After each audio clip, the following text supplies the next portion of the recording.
Ok, on passe à la suite. Swing trading. Je vais regarder les questions pendant ce temps. Swing trading, ce qui est très cool avec le swing trading, c'est que ça va vous permettre, on va dire, d'avoir un trading un peu moins stressant, de vraiment complètement lâcher le lest. Moi, la façon où on a le piloté avec Yann, c'est typiquement, on va dire, comme je vous le dis, moi je regarde que le DAX, le DO, donc c'est des prix où j'ai l'habitude de suivre les mouvements, et on me pose souvent la question comment j'analyse mes U et quels sont les U que je regarde. Typiquement en swing trading, les U que je vais chercher, ce sont des U, les fameux U, sur des unités de temps supérieures. Donc je vais regarder sur du H4 Daily, et il y a deux types de points qui m'intéressent lorsque je surveille en swing des actifs. Il y a d'abord ce que j'appelle les bas de U sur des unités de temps. Typiquement, et ça c'est toujours très difficile à prédire, mais malgré tout après c'est ça où on fait du trading, on est soit raison soit on a tort, mais on va dire que je vais essayer de dessiner quelque chose.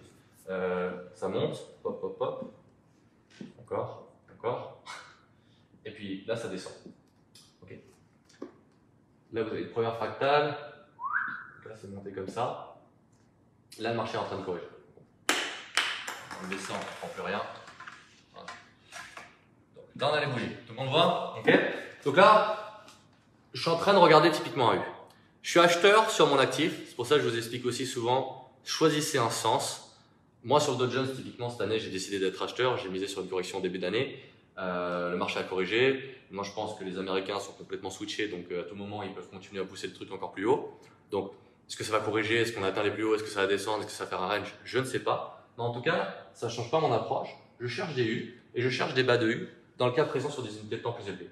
Si je devais rentrer en swing, ce qui va m'intéresser, c'est de rentrer vers des bas de U, c'est-à-dire vers là. Et à ce moment, pour le faire, avec un reste, c'est quand même assez magique, c'est qu'à partir du moment qu'il y a un niveau de prix qui commence à m'intéresser, je vais le faire de deux façons. Soit je me mets sur du M5, et puis je lui dis, t'achètes ma cocotte, peu importe le prix, parce que c'est vraiment devenu n'importe quoi, et tu m'intéresses, achète quoi qu'il arrive, tu te débrouilles comme tu veux. Soit je vais la filtrer avec une moyenne mobile 50, vous me voyez souvent écrire ça. Soit je vais même définir un level filter. Le level filter, comme vous avez vu aussi, c'est un paramètre qui vous permet de mettre des bornes. Et typiquement, je vais lui dire, tout ce qui est en dessous de ce prix-là, tu achètes. Et à partir de là, je vais la programmer avec des stop loss qui vont aller de large à extra large, voire je vais mettre en stop loss fixe et je vais me mettre entre 100 et 500 points. 500 points, c'est vraiment extrême. Il y a un deuxième truc que je vous sensibilise juste après là-dessus. Donc, voilà. Donc ça, c'est un des paramètres. Ce que ça va me permettre, c'est que ça me permet de choper un point comme ça en automatique par là. Et Aria, automatiquement, va calculer un stop loss avec un risque rendement. Et puis à ce moment-là, soit j'ai raison, soit j'ai tort. Et dans tous les cas, il va se passer quelque chose. Et puis à ce moment-là, ça permet d'avoir une position qui dure sur plusieurs jours et qui va chercher un alpha dans le but d'une stratégie à plus long terme. Alors attends, je fais une parenthèse parce que je sais toujours ce qu'ont du mal à comprendre les gens. Attends, efface pas, voilà, efface pas plus. Je redessine. Nickel. En effet, pour ceux qui comprennent mal les U, on a déjà fait une vidéo YouTube, vous pourrez aller la voir sur les U, tu iras la voir après, mais quoi qu'il arrive. Là, on a un marché, ok, on est d'accord, je remets les prérequis. Hein. On a identifié un marché haussier, d'accord? Donc le marché, en effet, il monte et il est tout le temps en train de corriger pendant sa montée, tu vois, c'est pas une montée de malade jusqu'aux étoiles. Il fait des corrections comme ça. Donc Guillaume, ce qu'il te dit, c'est que là, il identifie un U qui va être la correction. Et vu qu'il n'arrête pas, je te dessine la courbe plus dézoomée, vu que le marché il n'arrête pas de faire ça en montant, ben en fait nous on est zoomé là, tu vois. Donc on imagine que ça va continuer. Donc notre meilleure zone d'intervention, elle est où? Ben, elle n'est pas là, elle n'est pas là, elle est là, elle est dans le creux du U pour être le plus bas possible et pour remonter et pour aller choper un potentiel TP par là. Et en plus, un potentiel TP au niveau du dernier sommet ou juste au-dessus. Ce qui fait qu'on a quand même pas mal de chances d'y aller. Tu vois, c'est pas un TP qui est à perpète. Donc, la meilleure zone d'intervention pour ce trade-là, dans cet exemple, c'est une zone autour de là. Et je sais que tu utilises sûrement pas le level filter quand tu es débutant, mais le level filter te permet de faire ça. C'est dans la section 4 des options Aria, dans les options avancées. Et tu peux dire à Aria, voilà, mon level filter, il est entre, ça dépend sur quel actif c'est, 23 200 points et 100 points en dessous, quoi. Et ça va te dessiner deux lignes bleues. Et ça veut dire qu'à ce moment-là, Aria ne rentrera en position que sur les fractales qui sont présentes dans cette zone-là, dessinées en bleu, ok? Donc ça te permet de dire à Aria, tu rentres que là. Comme ça, si le marché, enfin là, déjà, il faut que ça vienne dessiner une fractale. Et ensuite, une fois qu'elle rentre, c'est toujours pareil. Hein. soit ça continue d'aller au tronc et tu perds, ou ça corrige un peu et ça repart, soit, et ça fait ce qui était prévu, je te rappelle qu'on est dans un marché plutôt haussier et on va chercher le TP. Ok, donc là, ça permet de rentrer là, plutôt que rentrer sur une fractale là, rentrer sur une fractale là, enfin ça dépend de ce que va dessiner le marché, tu vois, et d'être dans le creux du U. Et ça se fait une lecture du coup typiquement sur ce que moi j'appelle des bas de U, sur des unités de temps plus élevées, qui vous permettent vraiment, et là encore une fois c'est des prix, c'est avec Yann, ce qu'on recherche typiquement, on regarde vraiment les choses en daily ou en H4, et on voit un petit peu comment ça se dessine. On voit typiquement sur daily quand ça commence à s'essouffler, les bougies, vous avez vu, hein, elles sont de temps beaucoup plus longues, plus ou moins grandes, petit à petit elles s'essoufflent. Là typiquement, ça pour moi c'est un signe de me dire tiens, cette bougie commence à s'essouffler, je vais peut-être rallumer Aria, je vais la mettre en swing et je vais la laisser reprendre un trade de l'autre côté. Vous pouvez encore une fois, pareil, max consecutive win, max consecutive loss. C'est très rare en swing que ça nous arrive, mais on peut avoir une perte et tout de suite la laisser dans la tendance parce qu'on peut être rentré trop tôt dans le mouvement, sortir son stop loss et du coup devoir re-rentrer plus tard. On la laisse faire. Le tout, c'est d'avoir une approche par risque. Ce sera une des autres façons dont on va aborder après sur le pilotage que vous allez voir, c'est qu'il y a plusieurs façons de piloter. Mais à partir du moment que vous avez mis Aria dans une boîte et que vous avez bien cantonné le risque, c'est là où ça se passera bien. Il y a deux choses que je souligne par rapport au stop loss. Tout à l'heure, je vous disais, regardez votre stop loss, et c'est souvent ce qui embête aussi Aria par rapport à des gens qui font le manuel. Je le vois assez souvent, c'est que les gens en manuel prennent une position en swing, calculent un engagement, et puis au moment où ça se rapproche du stop loss, décident d'avoir plus ou moins de latitude. À ce moment-là, et décalent leur stop. Décalent leur stop et n'en mettent plus ou le suppriment, peu importe. Décident d'un coup que finalement, it's OK. Et c'est alright. Donc le seul truc qui est chiant avec Aria, forcément, c'est qu'elle va calculer immédiatement, en fonction de ce que vous avez défini, une taille d'engagement avec une position qui est fixe, avec un stop loss qui est fixe, et vous ne pouvez plus revenir dessus. Par rapport à ça, ce que je vous invite à réfléchir, c'est que mettre un stop loss beaucoup trop large va vous amener à avoir une position beaucoup plus diluée. Typiquement, vous pouvez vous retrouver avec un compte à 100 000, avec une position à 2 lots qui fait une position à 20 000 d'engagement. Je ne sais pas ce que tu parles.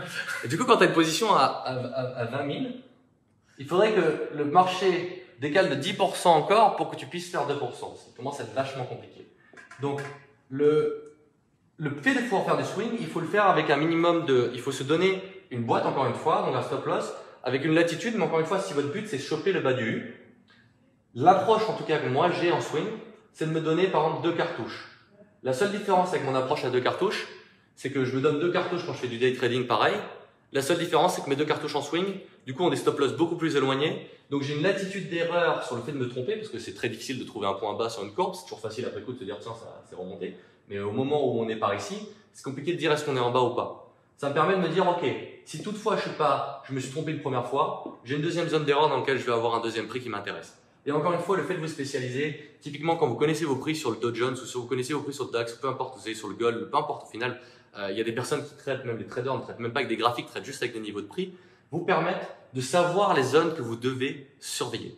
Donc le swing trading, c'est extrêmement facile à faire avec Aria, c'est encore plus facile que le day trading, j'ai envie de vous dire, parce que finalement, vous allez avoir beaucoup moins de positions. Alors c'est sûr que le courtier va pas être content, mais à côté de ça, c'est beaucoup moins stressful. Et après, vous laissez tranquillement la bête réglée. Et puis après, nous, ce qu'on fait en trading, ce qui est plus compliqué en swing aussi, si vous n'avez pas bien défini votre borne de sortie, c'est à ce moment-là, jouer différemment avec le trailing. C'est ce que j'allais dire. Voilà. En swing, c'est plus, j'ai pas vraiment, moi personnellement, quand je traite en swing, j'ai pas vraiment de borne de sortie.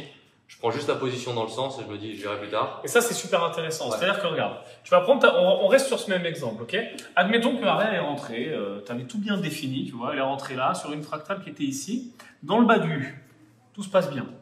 Et ça commence à monter. Et on prend, ça dépend de l'actif où tu es, tu vois, on commence à prendre des pips, là, 100 pips, 200 pips. Et tu commences à te sentir bien, tu vois. Bon, ton stop, il est encore plus loin, mais franchement, tu dis, putain, je suis balèze sur ce coup-là. Sur un trade en scalping, par exemple, où avant le trade, tu aurais tout déterminé, et ton entrée, et ta sortie, etc. Là, sur le swing, ça ne va pas être forcément pareil. C'est-à-dire que entre là et ton TP, il peut se passer 3 jours, tu vois. Donc, tu n'es pas forcé avec ce style de trading-là de tout de suite set up ta sortie sur Aria. C'est-à-dire que tu mets pas de trailing, tu mets rien du tout. Tu mets pas de smart tech profit, rien du tout. Tu as juste ton TP, bien sûr, et tu vas décider en cours de route. C'est-à-dire que 3 jours après, tu as pris X pips, X%, et tu te situes vers là, et tu regardes la gueule qu'il a le marché à ce moment-là. Et à ce moment-là, peut-être que tu actives un trailing, peut-être que tu actives un high low sur la bougie d'avant, peut-être que tu actives, peut-être que non, tu sors pas manuellement, c'est pas bien, faut pas faire ça. Mais tu vois ce que je veux dire? Donc l'idée, c'est que sur ce style de trading, tu es quand même vachement plus relax, ta position en général est plus diluée parce que ton stop est plus loin, et tu te laisses des jours pour décider. C'est beaucoup plus père de famille, on va dire, Ouais, en termes de stratégie. Est-ce que là-dessus, messieurs, dames, vous avez bien compris le truc par rapport au swing dans ce contexte-là? Et attends, on a une question de Nicolas qui est intéressante.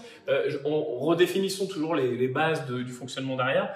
Nicolas nous disait, est-ce que tu peux expliquer le principe du filtre moyenne mobile? Ah, bien sûr. Bah, c'est extrêmement simple, attention, c'est dans la caméra. Pardon. C'est extrêmement simple. Comment il s'appelle dans les setups? C'est le moyenne mobile. Comment il s'appelle dans les setups? Il s'appelle trend filter. Trend filter. Vous avez deux types de trend filter. Vous avez soit la moyenne mobile, soit le pivot. Voilà, les deux fonctionnent de la même façon. C'est juste le fil qui est différent. Je t'en prie. Donc, tu as vu sur Aria, tu as deux choses. Tu as give me du bleu. Bleu, bon. Non, on n'a pas de bleu. Et là, hop là. On a le point pivot, FPV, et tu as les niveaux de S1, S2, S3, les supports, et après tu as les résistances R1, R2, R3. Ok? Donc le premier filtre, c'est celui-là. Ok? Le bleu. Le bleu. D'ailleurs, il est bleu. Donc celui-là, quand tu l'actives, eh bien, ça n'activera pas Aria tant que tu ne passeras pas là-dessus. Le deuxième, c'est la moyenne. Juste pour clarifier. Donc, ce qui veut dire, Yann, ça veut dire que Aria va tout simplement, si vous êtes à l'achat, identifier des opportunités d'achat au-dessus, et pareil pour des opportunités de vente en dessous. En dessous. D'ailleurs, vous avez compris maintenant la même logique par rapport à une moyenne mobile. C'est ça, c'est la même chose en fait. C'est-à-dire que si, je reviens là-dessus, si tu l'as activé là et que tu es à l'achat, ben elle ne rentrera pas parce que tu es en dessous. Elle attendra que tu sois au-dessus. Ça permet de déterminer, je veux rentrer sur un marché haussier, mais on vient par exemple d'une grosse dégueulante, tu vois, il y a une grosse correction, ça fait une semaine que le marché il baisse, tu te dis, on va quand même finir par remonter ce marché. Et donc là, tu vois, c'est pas mal d'activer ça, parce que tu te dis, ok, il faut que le marché, il valide quand même qu'il remonte avant qu'Aria rentre. Et je vous invite d'ailleurs statistiquement à avoir des filtres dans votre trading, même à ce que vous soyez frustré en fait. Et mon but, c'est que vous soyez extrêmement frustré en trading, parce que plus vous serez frustré, on va dire, dans le fait de pas rentrer, le plus ça vous préservera sur le long terme. J'ai aucune de mes positions quand je pilote dans lequel j'ai soit pas un fil pivot, soit une moyenne mobile. D'ailleurs, vous l'avez vu sur les posts, à chaque fois que je le mets, c'est pareil, on a toujours ça parce que ça vient nous protéger. Par rapport à la moyenne mobile, du coup, donc ça, dans les setups, c'est le trend filter pivot, ok? Et le deuxième trade filter, vas-y, je te laisse l'expliquer, c'est le trade filter moyenne mobile. Bon, vous mettez une moyenne mobile, après ça vous regarde, hein, celle qui vous fait plaisir. Moi j'aime bien la 50, après si vous en avez une autre qui vous fait plaisir, mettez celle qui vous plaît à la fin de la journée. Le fonctionnement est très simple avec celle-ci. Finalement, si vous êtes à la vente, Aria va analyser seulement les points en dessous de la moyenne mobile 50 à la vente, donc seulement les fractales qui sont en dessous de ça, et même logique dans l'autre sens, du coup à l'achat, donc tout ce qui est au-dessus du trait, tout ce qui est en dessous du trait, aussi simple que ça. Donc en gros, si je traduis pour un élève de CM2, ça veut dire que si je mets un filtre moyenne mobile, plus je vais le mettre important, moyenne mobile 30, 50, 100, et plus le marché va avoir besoin d'avoir une direction forte pour que Aria rentre. Ok? Parce que ça veut dire que si mes bougies sont en dessous de ma moyenne mobile, eh ben Aria rentre pas, tout simplement. Et à l'achat, hein, et à la vente inversement, comme d'habitude. Ok? Donc en gros, plus je mets ce filtre moyenne mobile, et plus je me protège d'un faux signal où je pense que ça va monter. Heureusement, j'ai mis le filtre moyenne mobile, on est en dessous, ça va juste rebondir sur la moyenne mobile et continuer à se casser la gueule. Ça, on le voit souvent, hein, les courbes qui rebondissent sur la moyenne mobile. D'ailleurs, dans un des templates, je sais plus lequel, Guillaume, parce que j'utilise toujours le même, tu as une moyenne mobile qui est affichée par défaut, c'est la 34, je crois, il y a une moyenne mobile 34 affichée. Non, 50. 50, il y en a plusieurs, mais tu as une 50. Par défaut, dans tu mets ta Aria, souris dessus, c'est écrit. C'est que... Mais t'en as une autre sur IVT, sur le... ils ont mis du... Oui, il y a une 30 et il y a une 7, il y a une 20, il y a une 50 et il y a une 200. Enfin, bref, il y a plusieurs choses comme ça. Bref, quand tu as une moyenne mobile, tu mets ta souris dessus dans MT4 et ça te dit justement quelle est cette moyenne mobile. On va un dernier récap sur le swing. Et oui, donc récap sur le swing comme on a fait. Donc récap sur swing, c'est un trading plus cool, plus père de famille, qui peut traîner sur plusieurs jours. On va utiliser des stops plutôt larges, L, XL, voire même XXL. Donc on va avoir un trade qui est beaucoup plus dilué, donc aussi moins énervé, tu vois. Quand le marché va prendre 10 pips ou perdre 10 pips, je vais pas faire 1%, tu vois. Comme si j'avais un stop extrêmement serré, une position plus chargée. Donc voilà, on est sur un trading plus tranquillou. Du coup, mes RR sont plus durs à aller chercher, forcément. Si j'ai un stop loin, mon RR est aussi plus loin. Et c'est aussi un trading qui va te permettre de t'adapter dans le temps. C'est-à-dire, je suis rentré lundi, on est mercredi, je suis dans le bon sens. Est-ce que je pense que le marché, la direction est très forte et je laisse encore courir? Est-ce que je mets un trading à ce moment-là prêt parce que je pense que ça va bientôt se retourner, ou loin parce que je pense que c'est très fort, ou inversement, enfin, tu vois? Donc voilà.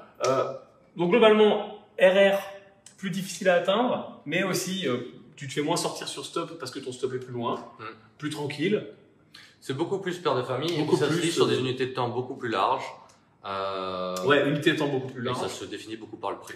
Donc c'est assez cool. Il faut en avoir. De toute façon, à terme, quoi qu'il arrive, vous devez avoir plusieurs stratégies, encore une fois. Avec Yann, on fait du swing, on fait du day. Scalping, on fait beaucoup moins maintenant, mais pour les raisons que je vous ai évoquées. Mais en tout cas, day et scalping, ce sont des choses que je vous invite à avoir dans le portefeuille, parce que dans tous les cas, en day trading, je vais être incapable personnellement de prendre des très grands mouvements. C'est pour ça que je vous expliquerai après ma façon de piloter. J'ai tendance à charger les positions avec des stop loss très courts. Ça implique aussi une gestion qui est différente. Ouais, ça ça s'adresse moins aux débutants. Moins débutant, mais c'est une approche qui est faisable aussi. Après, c'est tout. C'est juste comment on conditionne sur son pilotage à carré. En effet. Attends, je continue parce qu'on a encore 2-3 questions sur le swing. Il y a Boris qui nous dit, est-ce que vous restez over week-end, les gars, sur votre swing? Swing, tu peux. Alors swing, tu peux, faut juste faire attention au swap parce que plus tu restes longtemps et plus le courtier va te prendre des frais. Donc faut faire attention à ça. Avec XTB, c'est correct d'ailleurs. Si vous avez un compte XTB, le swap est très favorable sur les autres comptes chez qui on a. Ouais. Tu te fais spoil, mais. Tu le verras, tu as une ligne swap marquée sur MT4, donc tu verras combien ça te coûte et rends-toi compte, suis un petit peu cette ligne et rends-toi compte combien ça te coûte. Mais sur du swing, vu que tu es beaucoup plus large au niveau de tes bornes, encore une fois, même si ça gap. Ouais, et puis Boris, attention, ça dépend de ton stop loss. Si tu me dis que tu as un stop loss à 100 points, je te dis fais attention. Si tu as 600 points, que tu es dans le bon sens. C'est ça le truc. Bah, c'est à toi de voir si tu as moins de risques. Ça dépend aussi de ton actif. Si tu es sur un actif qui gappe énormément, c'est plus dangereux que si tu es sur un actif qui gappe pas ou quasiment pas. Donc, il faut que tu fasses attention à ça et il faut que tu fasses attention aussi à la taille de ton stop. Tu aimes passer devant la caméra? Ouais, mais ça peut être vachement plus interactif. Est-ce que vous avez des questions? J'arrive pas à être dans le scalping avec Gary, à des conseils. Prends quelques questions. Attends. Tiens, viens prendre les questions toi. Vas-y, je lis. Vas-y, lis. Alors, donc les over weekend, on a conseillé. Fabien nous dit, est-ce que vous conseillez de trader en M5 avec arrière? Alors en fait, Fabien, je voudrais te sensibiliser à ouvrir ton cerveau, à ne pas penser est-ce que je trade en M5 ou pas, mais à est-ce que je trade en swing, est-ce que je trade en scalping, etc. Quelle stratégie je mets en place et ensuite quelle unité de temps j'utilise avec mon cerveau. Parce que si je te dis trade toujours en M5, ça marche pas. C'est débile de te dire trade en M5 avec arrière, c'est du M5. Non, choisis ton style de trading et ton unité de temps va découler. Et aussi par rapport au marché. Et M5, c'est quand même un marché. Bien, mais après, encore une fois, c'est en swing. Toi, typiquement, en swing, il m'arrive de rentrer en M1. Parce qu'éventuellement, je décide que le prix il est juste débile et que je suis sur un point qui m'intéresse. Je m'en fous, j'achète juste le prix. Donc je dis à Aria, tu te débrouilles, tu rentres ma cocotte, trouve le prix qui t'intéresse, c'est toi qui fais. Mais si vous me dites maintenant, vous faites du day trading en M1 ou M5, c'est chaud. C'est chaud parce que tu as plus de faux signaux. Donc, forcément, dans la journée, ça va évoluer, ça va aller toucher tes bornes. En swing, ce que t'explique Guillaume, c'est que rentrer en M1, ça a l'air débile comme ça, parce que tu te dis, ouais, mais tu rentres en M1, il y a plein de faux signaux dans tous les sens, il y a plein de fractals. Mais je m'en fous, parce que moi, je vois à 3 semaines, là. Je suis en train de dire qu'on est aussi sur 3 semaines. Donc, finalement, que je rentre à 24 312 ou à 24 358, je m'en fous, tu vois. Ok. Même pas 3 semaines, hein, vous pouvez faire quelques jours. Oui, c'est un exemple extrême pour que les gens comprennent. 3 semaines, c'est un peu violent. C'est vraiment long. Boris nous dit, est-ce que vous faites du swing et du day trading sur le même compte? Non. Enfin, oui, mais non, en l'occurrence pour moi, mais tu peux le faire. Parce que sinon, ça vous oblige à acheter 2 licences arrière. Mais vous pouvez le faire. Moi, j'aime bien segmenter mes comptes. Pour ça, j'ai plusieurs comptes, plein de raisons, mais également sur le fait que j'aime bien segmenter les stratégies. Après, Guillaume, tu as aussi un niveau qui fait que tu testes des stratégies et que tu testes plein de choses avec Arial, notamment les nouvelles fonctionnalités, etc. On teste pas mal de choses. Donc forcément, le plus confortable, oui, c'est d'avoir un compte où tu fais du swing et un compte où tu fais du scalping, par exemple. Mais c'est pas obligatoire. C'est pas du tout obligatoire. En fait, c'est pas ça qui fera que vous soyez bon. Le but par rapport à ça, d'ailleurs, le but à la fin de cette masterclass, quelque chose qui serait cool, c'est que vous ayez vraiment décidé si vous aimez le scalping, si vous aimez le swing, si vous aimez le day trading. Certains d'entre vous se sont intéressés avec Aria en pensant qu'il y avait seulement le day trading qui existait. Et en fait, vous vous trompez. Il existe également le swing, vous n'avez pas encore testé le swing. Donc ça, c'est quelque chose, c'est comme C'est comme tout dans la vie, il faut essayer. Tiens, Thierry nous dit ça serait bien pour le level filter qu'on puisse déclencher les trades lorsqu'on touche le niveau, pour entrer par exemple sur le bas du range. Alors là, tu vois, Thierry, tu te C'est un des points qu'on avait évoqué tout à l'heure au début. C'est exactement ça. En fait, tu as ton esprit de trader manuel. C'est-à-dire que ça, tu peux le faire en fait. Tu mets ton level filter, ok, un petit peu comme tu le penses, et puis quand les prix vont passer par là, peut-être en M15 il n'y aura pas de fractal, mais en M1 je te garantis qu'il y en aura une. Donc si tu es sûr et certain, encore une fois, que tu vas acheter là et que ça se casse la gueule, en M1 tu auras une fractale. Donc il suffit juste de descendre les unités de temps. Mais après, plus tu descends les unités de temps, plus il y a tout ce qui se passe et que tu connais. Donc d'ailleurs, souvent, il y a des Bollinger qui permettent de faire ça, mais c'est toujours pareil, c'est le principe de l'élastique, de prendre des reversals dans la tendance, donc ça c'est très cool, de prendre la borne quand elle double là et puis après ça repart dans l'autre sens. Vous pouvez le faire ça aussi avec arrière. Faire de reversal. De reversal. Ça m'arrive de le faire. Vous avez derrière une fonction dans le stop loss où vous pouvez vous mettre sur M1 à ce moment-là, encore une fois, si vous êtes sûr de votre niveau.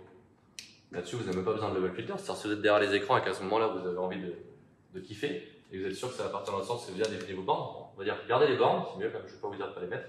Gardez les bornes et vous pouvez donc mettre une borne au niveau maximum auquel vous voulez plus qu'elle rentre, une borne minimum. Mettez-vous même en M1. Et vous allez avoir un M1, le marché va toujours réagir de la même façon, il va rebondir, il va faire un niveau comme ça, il va toujours créer une fractale par là. Et puis après, soit il va invalider et puis il va repartir dans ce sens-là et puis il va reprendre cette fractale. C'est souvent comme ça que ça se passe en reversal. Donc vous aurez un point d'entrée en fractale, quoi qu'il arrive. T'as pas besoin d'être devant l'ordi, parce que là Thierry dit dans les commentaires j'ai acheté Aria pour pas être devant l'ordi. Mais non, justement. Ouais, justement. Il faut juste la programmer d'avance en fait. Justement, c'est le principe, parce que là, tu peux programmer à 8h du mat, et puis ça va se passer à 14h, ça se trouve. C'est-à-dire qu'à partir du moment où tu as ton scénario, tu as programmé rien. Si tu détermines que tu es comme Rod qui trade avec des niveaux, parce que il connaît bien ses niveaux, il connaît par cœur les niveaux, il définit des bornes, avec des bornes basses, beaucoup plus bas. La borne basse, il s'en fout en fait, c'est pas intéressant pour lui, ce qui l'intéresse, c'est celle auquel il veut plus re-rentrer.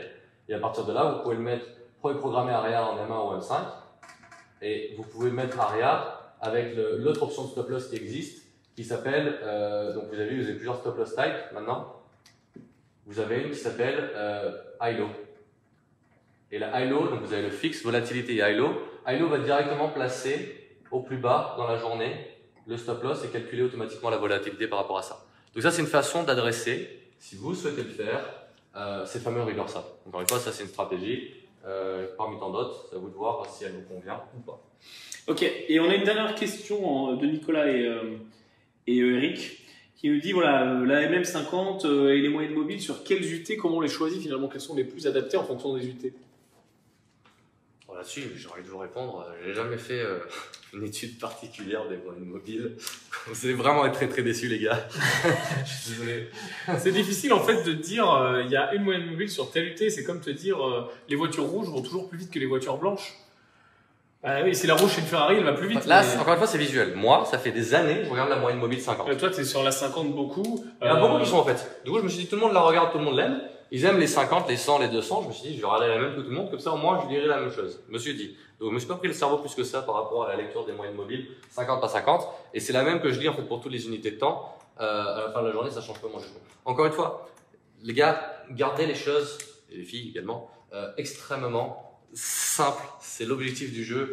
Comme vous allez voir, nous on a une approche qui est vraiment pas compliquée quand on trade avec Aria, et je suis sûr qu'on en connaît encore moins que vous. Sur l'analyse technique, je vois des graphes passer, c'est extrêmement complexe. Si je vous montre les miens, ils sont beaucoup plus simples. Tu traces aucune ligne. Aucune ligne.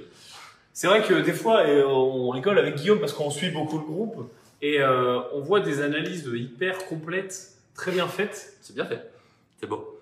Et des fois, avec Aria, t'as pas besoin d'autant de prendre la tête sur l'analyse graphique.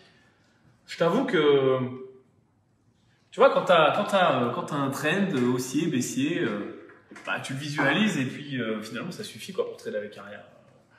Bien sûr, tu as aussi des niveaux historiques qu'il est important de connaître. Et c'est là que Guillaume te dit, voilà, c'est bien de connaître son actif, de connaître les niveaux de prix. Parce que, en effet, sur des niveaux historiques, on en a connu un la semaine dernière sur le dos. On a fait un 5 ou un 6 top sur les 300. Ça a fini par péter. Et on le savait très bien quand ça allait péter. Et en effet, c'est pour ça que j'ai pris une position extrêmement diluée avec un TP très loin pour raconter la petite histoire. Parce qu'on sait très bien que là, quand ça va péter sur un niveau historique, oui, ça va péter fort. Ça fait 5-6 fois que ça le teste, ça va péter fort. Mais ça deviendra aussi avec le temps. Mais finalement, ça, c'est encore une fois, c'est du plus. Vraiment, L'effet de faire Juste de reconnaître et de s'éloigner des marchés en range et d'être sur les marchés en tendance. Peut-être que tu t'es soulevé un point. Le fait qu'il s'est dilué, Yann, en fait, pourquoi il a fait ça? C'est comme il est arrivé sur des gros niveaux et qu'il n'avait pas envie de prendre 50 fois les portes de Parce sortie. que je me la suis déjà pris 3 fois sur ces niveaux-là. Voilà. Donc, dilue la position, laisse respirer le marché. Et puis, ben, quand ça ira, ça ira. Ça, c'est l'avantage de pouvoir diluer le marché. Je soulève juste un autre point. Tout à l'heure, je vous ai expliqué qu'on pouvait s'intéresser au bas du U. Mais vous pouvez vous intéresser aussi au U avant qu'il devienne un J. Vous savez, on parle tout le temps de U. Et puis, en fait, les U qui nous intéressent, c'est des J.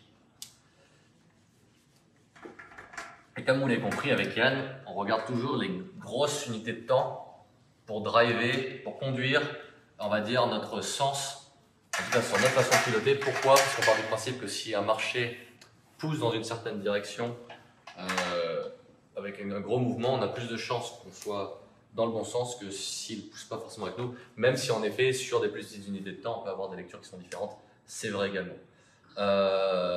Donc, qu'est-ce que je voulais dire? Oui. Le fameux U qu'on voyait tout à l'heure. Donc, vous avez le marché qui est monté comme ça, hop, fractal, et vous avez aussi le U normal que vous pouvez prendre en swing.